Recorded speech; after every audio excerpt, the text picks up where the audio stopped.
Welcome again guys to my channel. This is Janel Idanyo. At sa video kong ito, update lang po tayo regarding po sa driver's acquisition.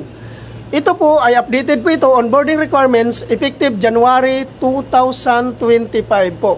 Take note po guys, para lang po ito sa professional driver's license holder po na gusto maging isang part ng Move It Rider.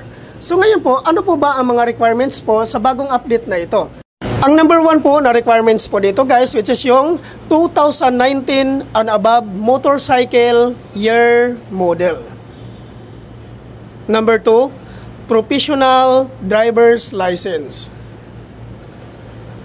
Number 3, motorcycle ORCR. Number 4, police clearance.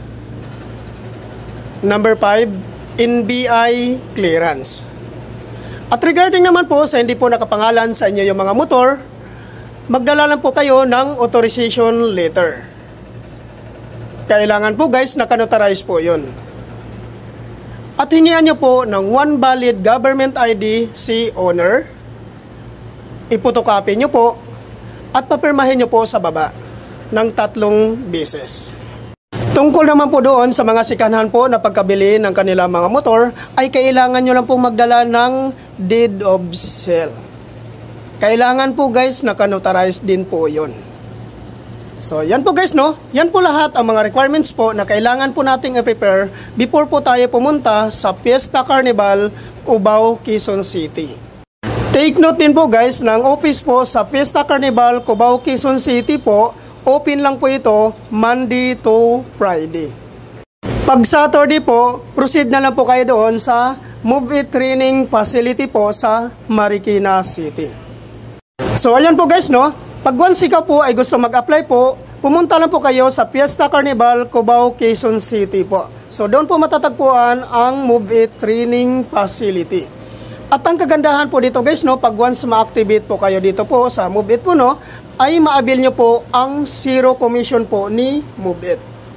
Ano po ba ito ang tinatawag na zero commission po ni Move It? Dito po guys, pag once ma-activate ka nga po dito at mag-start ka ng bumiyahe, hindi ka po kakaltasan ni Move It sa kanilang commission sa loob po ng 2 linggo. So napakagandang panimula po nito guys dahil po kakaumpisa mo pa lang po, siguradong makakaipon ka po kaagad dito dahil po wala kang kaltas sa loob po ng 2 linggo. So ayan po guys huwag nyo na pong palalagpasin ang mga pagkakataon nito dahil po napakagandang offer po ito ni Move It po para po ito sa mga riders po na gusto maging isang part ng Move It Rider.